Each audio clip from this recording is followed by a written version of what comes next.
اسرائیل نے تقریباً 6 مسلمان ملکوں کے اوپر یک کے بعد دیگرے حملے کیے ہیں۔ حماس کے لیڈر جہاں کہیں بھی ہوں گے ہم ان پہ ٹارگٹ کریں گے، چاہے وہ دنیا کے کسی بھی کونے میں چلے جائیں۔ In Doha, Arab and Muslim leaders are gathering for an emergency summit to coordinate their response and call for the international. Today, we must take decisive measures to put an end to Israel's arrogance and its continued perpetration of crimes against humanity.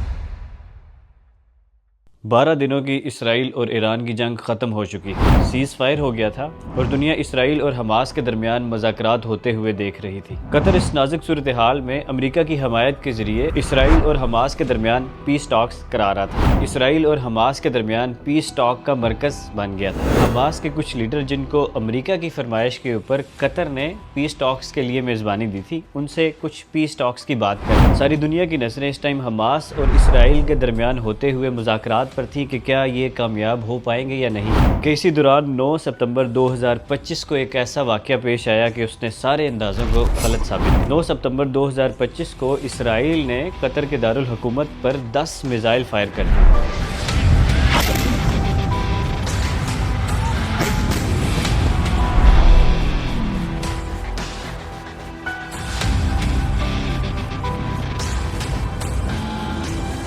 اور اس کی وجہ یہ بتائی کہ Hamas کے leader جہاں کہیں بھی ہوں گے ہم ان پہ ٹارگٹ کریں گے، چاہے وہ دنیا کے کسی بھی کونے میں چلے جائیں۔ اب سوال یہ ہے کہ کیا یہ حملے ٹھیک تھے یا یہ انٹرنیشنل بارڈرز کی خلاف ورزی ہے؟ کیا فیوچر میں حماس اسرائیل سے مذاکرات کرنے کی حامی بھرے گا؟ کیا کوئی اور ملک حماس اور اسرائیل کے درمیان مذاکرات کا ثالثی بنے گا؟ پچھلے کچھ دنوں میں اسرائیل نے تقریباً 6 مسلمان ملکوں کے اوپر یک کے بعد دیگرے حملے کیے ہیں۔ آپ یہ سوچ رہے ہوں گے کہ یہ سارے مسلم کنٹری یکجا ہو کر اسرائیل پر حملہ کیوں نہیں کرتے؟ تو آج کی اس ویڈیو کے اندر یہ سارے سوالات کے جواب ڈھونڈنے کی کوشش کریں گے۔ سب سے پہلے تو یہ جاننے کی کوشش کرتے ہیں کہ قطر کا ان حملوں کے اوپر کیا رد عمل رہا ہے۔ قطر کے پرائم منسٹر نے ان حملوں کو اسٹیٹ ٹیررزم کا نام دیا ہے اور اس بات پر زور دیا ہے کہ ان حملوں کی وجہ سے فیوچر میں ہر قسم کے معاملات پر مذاکرات ہونے کی امید ختم ہو چکی ہے۔ اس حملے کی وجہ سے قطر اس بات کو سوچنے پر مجبور ہو گیا ہے کہ کیا ہمیں جوابی کارروائی کرنی چاہیے۔ تو یہ اس بات کا سیدھا سادہ جواب ہے کہ اسرائیل مذاکرات کی بجائے ملٹری فورس کو ترجیح دیتا ہے۔ Repeated strikes on this school.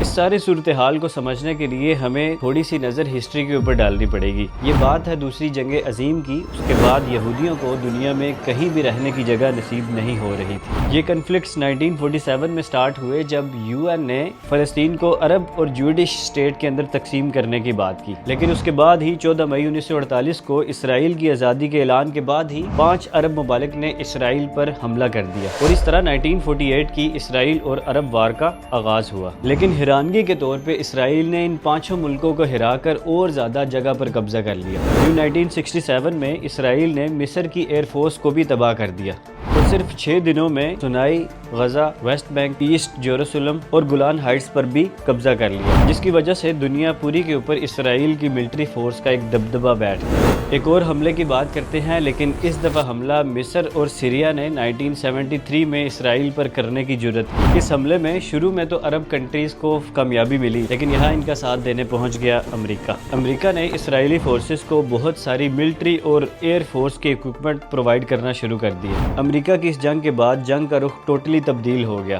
اور یوں اسرائیل کو ایک دفعہ پھر کامیابی حاصل ہوئی۔ آپ سوچ رہے ہوں گے کہ اس ساری جنگوں کے دوران حماس کب بنا؟ اگر ہسٹری پہ تھوڑی نظر ڈالیں تو حماس کا قیام 1987 میں پہلی فلسطینین بغاوت پہ بنا۔ یہ دراصل مسلم برادرہڈ کی ایک شکل ہے جس کا مقصد اسرائیل کو ختم کر کے ایک اسلامک فلسطین کا قیام وجود میں لانا ہے۔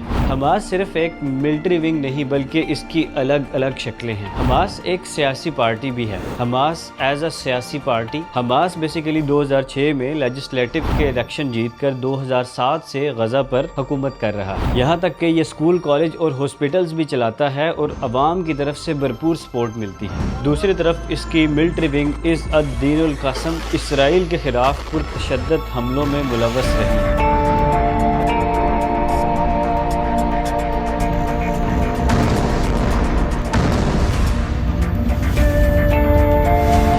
اب بات کرتے ہیں اسرائیل کے ساتھ جڑے ہوئے ملک فلسطین کی۔ یہ ایک ایسی صدیوں پری دشمنی کی داستان ہے جو آج تک ختم نہیں ہو سکی۔ اس کہانی کا آغاز ہوتا ہے 17 مئی 1948، وہ سال جب اسرائیل کا قیام ہوا۔ فلسطین کا علاقہ دو حصوں میں تقسیم کر دیا گیا، ایک یہودیوں کے لیے اور دوسرا عرب کے لیے۔ یہ تقسیم امن کو فروغ نہیں دے سکی بلکہ ایک نئی جنگ کا آغاز ہوا جو آج تک بجھ نہیں سکا۔ غزہ جو کہ فلسطین کا حصہ ہے ایجپشن کنٹرول میں آ گیا اور یہاں فلسطین کے کچھ ریفیوجی نے پناہ لی۔ کنفلکٹ نے زیادہ زور تب پکڑا جب 1967 میں اسرائیل نے 6 ڈے وار کے اندر غزہ پر قبضہ کر لیا۔ 1987 میں فلسطینین اقبا کا آغاز ہوا۔ یہ فلسطینین جدوجہد کی ایک نئی تاریخ تھی۔ یہ ایک ایسی بغاوت تھی جس کا مقصد پوری دنیا تک فلسطینیوں کی آواز پہنچانا تھا۔ کہانی میں ایک نیا موڑ تب آیا جب 2005 میں ایک ایسا واقعہ رونما ہوا جس نے سب کے ہوش اڑا دیے۔ اسرائیل نے یک طرفہ فیصلہ کیا اور اپنی فوج اور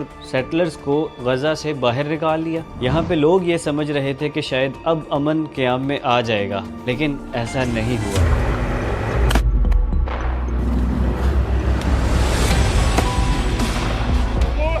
ایک ایسی سیاسی طاقت حماس جس نے غزہ کے اوپر اپنی گرفت اور زیادہ مضبوط کر لی۔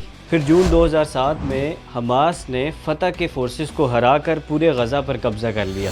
اس وقت کچھ ایسا محسوس ہوتا تھا جیسے غزہ ایک اوپن ایئر پریزن ہے۔ یہ حملے اور سختیاں فلسطینیوں کے لیے یہاں تک ختم نہیں ہوئی بلکہ دسمبر 2008 میں اسرائیل نے آپریشن کاسٹ لیڈ کے نام سے ایک نیا حملہ کر دیا۔ اس کا مقصد حماس کے راکٹ اٹیکس کو روکنا تھا۔ یہ جنگ 3 ہفتے تک چلی اور اس نے غزہ کا انفراسٹرکچر اور زیادہ تباہ کر دیا۔ لیکن کیا اس سے مسئلہ حل ہو گیا؟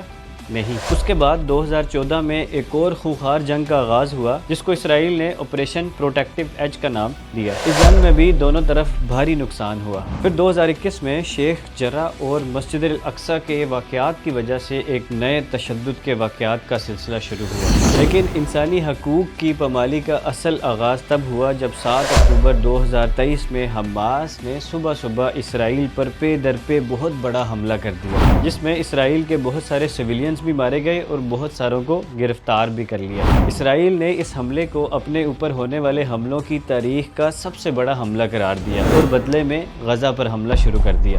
یہ وہ وقت تھا جب دنیا نے ایسی تباہی دیکھی جو اس کنفلکٹ میں پہلے کبھی دیکھی نہیں گئی۔ یہ صرف فوجی جنگ نہیں تھی بلکہ لوگوں کی عام زندگیاں بھی تباہ ہونا شروع ہو گئیں۔ وہ شہری علاقے جہاں بچے کھیلتے تھے، زندگی رواں دواں تھی، وہ صرف ملبے کا ڈھیر بن گئے۔ وہ ہاسپٹلز جو کبھی زندگی کی امید لے کے آتے تھے وہ بھی آج تباہی کا منظر بن گئے۔